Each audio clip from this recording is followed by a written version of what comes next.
While Europe was still burning witches in mud huts, a black queen commanded 120,000 soldiers and controlled trade routes worth billions in today's money.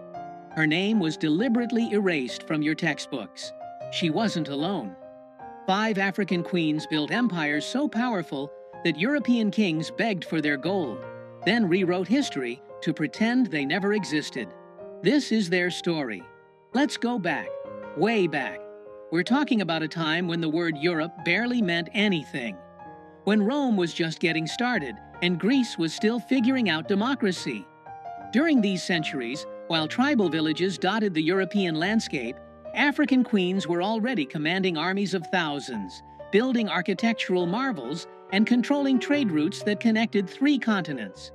These weren't ceremonial figureheads wearing crowns for show. These were military generals who led from the front lines. Economic masterminds who controlled resources that made kingdoms rich beyond measure. Builders of civilizations so advanced that when Europeans finally arrived centuries later, they literally couldn't believe black people had created them. But here's the thing they don't teach you in school. Here's the part that gets conveniently left out of every history textbook you've ever opened. European colonizers didn't just conquer Africa. They waged a war on African memory itself. They systematically destroyed libraries, burned ancient texts, melted down golden artifacts, and demolished temples. They renamed cities, redrew maps, and when they found archaeological evidence they couldn't destroy, they simply lied about who built it. They claimed Egyptians weren't really African. They said Nubians were actually more Middle Eastern. They looked at stone cities in Zimbabwe and declared with absolute confidence that Africans couldn't possibly have built something so sophisticated. It must have been foreigners. It must have been anyone else. This wasn't accidental. This was policy. Because if you're going to enslave millions of people, if you're going to colonize an entire continent and extract its wealth for centuries, you need a story that justifies it. You need the world to believe that these people had no civilization, no history, no greatness. You need everyone to think you're bringing light to darkness, civilization to savagery. And so the lie became curriculum. The lie became fact. The lie became the only story most people would ever hear. But the truth survived. In oral histories passed down through generations. In archaeological sites, they couldn't completely erase. In ancient texts written by Greeks, Romans, and Arabs who actually visited these kingdoms and wrote about their magnificence. And in the stories of 5 queens whose power was so undeniable that even centuries of erasure couldn't completely bury them. The first queen we need to talk about lived almost 3,000 years ago. Her name was Makeda, though you might know her as the Queen of Sheba. She ruled a kingdom that spanned modern-day Ethiopia and Yemen, and she controlled something that made her phenomenally wealthy: frankincense and myrrh. If you've only heard those words in Christmas carols, understand this. In the ancient world, these resins were worth more than gold. They were used in religious ceremonies, medicine, perfumes, and embalming. Controlling the frankincense trade was like controlling oil in the modern world. Makeda didn't just have money. She had the kind of power that made other rulers need her. The Bible tells a story about her visiting King Solomon in Jerusalem. She heard about his wisdom and decided to test him with hard questions, bringing gifts of spices, gold, and precious stones. What the Sunday school version leaves out is the political dimension of this visit. This was a diplomatic mission between 2 superpowers. Solomon needed her trade routes. She needed to assess whether an alliance made sense. According to Ethiopian tradition, they had a son together named Menelik, who became the first emperor of Ethiopia and established a dynasty that ruled for 3,000 years. 3,000 years. Let that sink in. But here's where the erasure begins. For centuries, European scholars insisted that the Queen of Sheba must have been Arab, not African. They couldn't accept that a black woman had the wealth and intelligence to impress Solomon. They twisted geography, ignored Ethiopian historical texts, and created elaborate theories to avoid giving credit where it was due. Because acknowledging that a black African queen ruled one of the ancient world's wealthiest kingdoms, that she was educated enough to challenge Solomon's wisdom, that she was powerful enough to negotiate as an equal. That would contradict everything they needed people to believe about Africa. Now let's jump forward to around 40 BCE. The Roman Empire is at its height. Caesar Augustus, the first Roman emperor, is expanding his territory in every direction. Rome is supposed to be invincible, the greatest military force the world has ever seen. And then they meet Queen Amanirenas of Kush. Kush, located in what's now Sudan, was also called Nubia. It was an ancient civilization that had been around longer than Rome itself. They had their own pyramids, their own written language, their own sophisticated society, and they had no intention of bowing to Rome. When Augustus tried to impose taxes on Nubia after conquering Egypt, Amanirenas gave him an answer he wasn't expecting. She raised an army of 30,000 soldiers, marched north, and absolutely destroyed 3 Roman forts. She didn't just defeat the soldiers, she sent a message. She beheaded statues of Augustus and buried his bronze head under the steps of a temple so people would walk over his face for eternity. That head, by the way, is now in the British Museum, though they rarely mention this part of the story. Rome was furious. This wasn't supposed to happen. They sent 10,000 legionnaires south to crush this rebellion. And then something extraordinary occurred. Amanirenas fought them to a standstill. For 5 years, this one-eyed warrior queen held off the greatest military machine in the ancient world. She used guerrilla tactics, superior knowledge of the terrain, and tactical brilliance to make every Roman victory Pyrrhic. The war became too expensive, too bloody, too difficult. And so Rome, the empire that supposedly never surrendered, did something almost unthinkable. They negotiated a peace treaty. They agreed to exempt Kush from all taxes. They pulled their troops back and let Amanirenas keep her kingdom independent. Think about that for a second. A black African queen defeated the Roman Empire.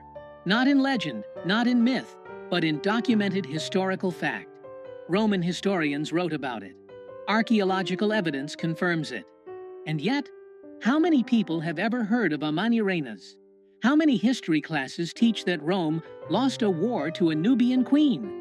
The story gets buried in footnotes, while Roman victories over barbarians fill entire chapters. Because acknowledging that a black woman outmaneuvered and defeated Roman generals disrupts the entire narrative of Western superiority. Fast forward about 1,600 years to the Kingdom of Ndongo in what's now Angola. The year is 1624, and the Portuguese have arrived in force. They're not exploring. They're not trading as equals. They're hunting for slaves to fuel the transatlantic trade that will devastate Africa for centuries. And they've just met someone who will make their lives absolutely miserable for the next 30 years. Her name is Nzinga Mbande. Nzinga was born into royalty, but she had to fight for every ounce of respect in a world determined to deny it to her. When she first met with the Portuguese governor as her brother's ambassador, they deliberately didn't provide her with a chair. It was a power move, meant to force her to stand or sit on the floor while the governor sat elevated. Nzinga refused to accept the disrespect. She gestured to one of her servants, who immediately got on hands and knees, and she sat on her servant's back as if it were a throne. She negotiated the entire treaty from that position, making it clear that she would not be looked down upon. When her brother died under suspicious circumstances and she took the throne, the Portuguese thought they could manipulate or intimidate her. They were catastrophically wrong. Nzinga proved to be a military genius who understood something the Portuguese didn't expect from an African ruler. She understood European politics. She played the Portuguese off against the Dutch. She converted to Christianity when it was politically useful, then renounced it when it wasn't. She offered sanctuary to escaped slaves and runaway soldiers, building her army with people who had every reason to hate the Portuguese. She used guerrilla warfare, scorched earth tactics, and hit-and-run attacks that left Portuguese forces constantly off balance. For 30 years, she held them off. 3 decades of warfare where the Portuguese threw everything they had at her and couldn't break her. She personally led troops into battle well into her 60s. She negotiated treaties, broke them when necessary, and refused every attempt to make her submit. When she died at age 80, she died undefeated, having freed thousands of enslaved Africans and having prevented the Portuguese from fully conquering her kingdom during her lifetime. And how did history remember her? Portuguese records called her a witch, a savage, a demon. They couldn't admit that they'd been fought to a standstill by a black woman, so they demonized her instead. For centuries, her story was either erased or twisted into propaganda about African barbarism. Only recently have historians begun to recognize her for what she actually was, one of the greatest military and political minds of her era, fighting a desperate war against an enemy that wanted to enslave her entire people. But let's go back even further, because we need to talk about a title rather than a single person. In the kingdom of Kush, there was a word, Kandak. In Greek, it became Candace. It meant queen, but not just any queen. It meant a warrior queen who ruled independently, who commanded armies, who made her own decisions without a king telling her what to do. Between about 300 BCE and 300 CE, multiple Kandaks ruled Kush, and their reputations were so formidable that conquerors thought twice before invading. When Alexander the Great was sweeping across the known world, conquering everything in his path, he reached the borders of Nubia and stopped. Ancient sources suggest he heard about the Kandaks and their military prowess, and decided the fight wasn't worth it. Think about that. Alexander, who conquered from Greece to India, who defeated the Persian Empire, who was called the Great precisely because he seemed unstoppable, looked at Nubia and said, "No thank you." The warrior queens of Kush had a reputation that made even Alexander hesitate. These queens built pyramids. Yes, Sudan has more pyramids than Egypt, though most people don't know that because those pyramids don't fit the narrative about African civilization. They commanded armies, controlled trade routes, minted their own currency with their faces on the coins. They corresponded with other rulers as equals. The Bible mentions a Kandake in the book of Acts, though her power and position are reduced to a mere footnote in most interpretations. These were women with absolute authority in a world where Greece and Rome insisted only men could rule. And yet their existence has been minimized, footnoted, or erased from popular history. Now let's talk about Queen Amina of Zazzau, who ruled in what's now northern Nigeria from about 1533 to 1610. Amina came to power in the Hausa Kingdom at a time when the trans-Saharan trade routes were the highways of African commerce. Salt, gold, ivory, and enslaved people moved along these routes, making whoever controlled them extraordinarily wealthy. Amina decided she wanted to control them all. She took command of the army and began expanding Zazzau's territory through a combination of military conquest and strategic alliances. She personally led her troops into battle, commanding forces of up to 20,000 soldiers. Everywhere she conquered, she built fortified walls around the cities, some of which still stand today as testament to her reign. She ruled for 34 years, never married because she refused to share power, and rejected every attempt by European traders arriving on Africa's coast to establish protective relationships that would have undermined her authority. Her kingdom became one of the wealthiest in West Africa. Her military innovations influenced regional warfare for generations. And yet, when British colonizers arrived centuries later and heard stories about her, they declared she was probably a myth. African people couldn't possibly have had a queen that powerful, that successful, that militarily brilliant. It must be exaggerated folklore. Never mind the oral histories that had preserved her story in remarkable detail. Never mind the archaeological evidence. Never mind that other documented historical sources confirmed her existence. The British needed Africans to seem primitive, uncivilized, incapable of self-governance. A queen like Amina contradicted that story, so they simply dismissed her as legend until modern archaeology proved them wrong. Do you see the pattern now? Do you understand what was done? It wasn't just about conquering territory, it was about conquering memory. Because if people know their ancestors built empires, ruled kingdoms, defeated Roman legions, and commanded vast wealth, they won't accept being treated as inferior. They'll know their subjugation is a lie. And so the records had to be destroyed. The libraries of Timbuktu, containing hundreds of thousands of manuscripts documenting African history, science, and literature, were burned. The gold artifacts that proved African metallurgical sophistication were melted down. The stone buildings were attributed to anyone except the Africans who actually built them. And the powerful women who ruled were either erased entirely or reduced to footnotes, their power stripped away, their accomplishments minimized. The lie they told was simple. Africa had no civilization before Europe arrived. Africans had no history worth teaching. Black people built nothing, invented nothing, ruled nothing. Everything good in Africa must have come from outside. This lie justified slavery, because how could it be wrong to enslave people who had never achieved anything on their own? This lie justified colonization, because Europeans were supposedly bringing civilization to darkness. This lie justified theft, because the resources of Africa belonged to whoever was sophisticated enough to extract them, and Africans supposedly weren't. But here's the truth they tried to bury. When Europeans finally reached West Africa in the 1400s, they found cities that dazzled them. They found the Mali Empire with a GDP that dwarfed medieval Europe. They found Timbuktu with universities older than Oxford, where scholars studied mathematics, astronomy, law, and medicine. They found Benin with bronze casting so technically advanced that Europeans couldn't figure out how it was done and assumed it must have been imported.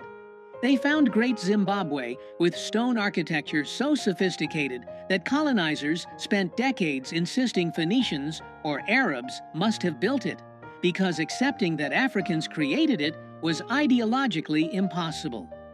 They found Mansa Musa, a black emperor who went on Hajj to Mecca and gave away so much gold along the way that he crashed the Mediterranean economy for years. He was literally too rich for the economic systems of his time to handle. He built libraries, universities, and mosques.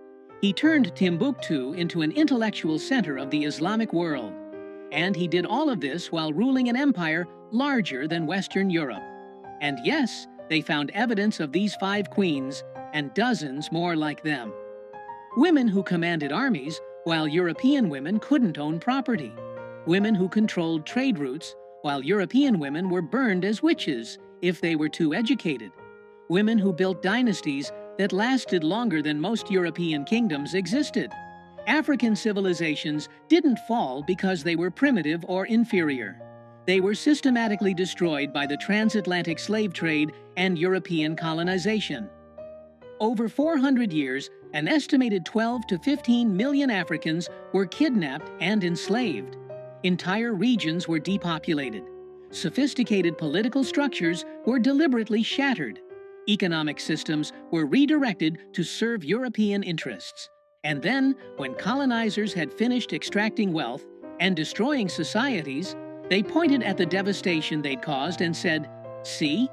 They were never civilized to begin with." The evidence of the lie is everywhere if you know where to look. Ancient Greek historians like Herodotus openly wrote about traveling to Africa and learning from African scholars. The Bible is full of references to powerful African kingdoms. Kush is mentioned repeatedly. Ethiopia is referenced throughout.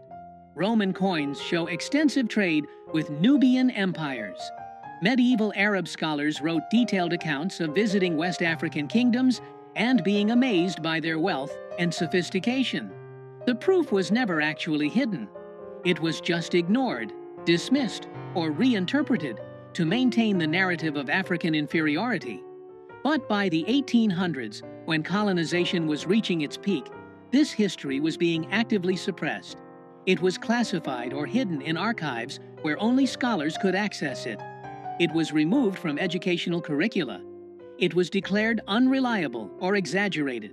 Because if people knew that Africa had queens ruling empires, While Europe was barely literate, how could you justify the colonial project? If people knew that Africans had sophisticated political systems, advanced architecture, and thriving universities, how could you claim they needed European civilization? The most revolutionary act, it turns out, is remembering. It's refusing to accept the sanitized, whitewashed version of history that makes European dominance seem natural and inevitable. It's digging up the stories they tried to bury and shouting them loud enough that they can't be ignored anymore. These 5 queens weren't exceptions. They weren't rare anomalies in an otherwise primitive continent. They were products of sophisticated societies that valued different things than European societies did. Societies where women could hold ultimate power, where military prowess mattered more than gender, where wealth and learning flourished long before Europe emerged from its dark ages. Their stories weren't lost. They were stolen, deliberately, systematically, as part of a centuries-long campaign to make people forget that Black civilizations built empires, that Black rulers commanded respect from other world powers, that Black people have always been capable of extraordinary achievement when not subjected to systematic oppression and erasure. History is written by conquerors, yes, but the truth survives. It survives in the archaeological evidence they couldn't completely destroy. It survives in oral traditions passed down through generations, despite every attempt to silence them. It survives in the ancient texts that documented these kingdoms before anyone had a political reason to pretend they didn't exist. And it survives in the DNA of every person descended from these civilizations, carrying the legacy of queens and emperors, whether they know it or not. Erasing a people's past is how you control their future. If you don't know your ancestors built empires, commanded armies, accumulated wealth that made European kings jealous, and ruled with wisdom that other civilizations respected, then you might believe the lie that you're inherently inferior. You might accept subjugation as natural. You might not fight for the power that is your birthright, but resistance is Black history. From Amanirenas defeating Rome to Nzinga fighting Portuguese colonizers, from the Kandakes building pyramids to Amina expanding kingdoms, every generation has fought erasure. Every generation has refused to disappear. Every generation has preserved some piece of the truth and passed it forward. Your textbooks lied. These queens ruled the world before Europe even knew that world existed. They commanded wealth, respect, and power that rivaled anything their contemporaries achieved. And remembering them isn't just about correcting historical inaccuracy. It's about understanding that the current world order, where European and European-descended powers dominate, isn't natural or inevitable. It's the result of specific historical processes of violence, theft, and erasure. It's a construct that can be challenged and changed. Because the most dangerous thing you can do to a system built on lies is tell the truth. The truth that Africa had civilizations when Europe had villages. The truth that Black women ruled empires with authority that made men bow. The truth that African achievement was systematically erased to justify centuries of exploitation. The truth that we carry the legacy of queens, remember their names, tell their stories, refuse to let them be forgotten again. Because they didn't fight their wars, build their empires, and rule their kingdoms so that their descendants would believe the lies of their conquerors. They did it so we would know, so we would remember, so we would understand that greatness is our inheritance, no matter how many centuries of propaganda say otherwise.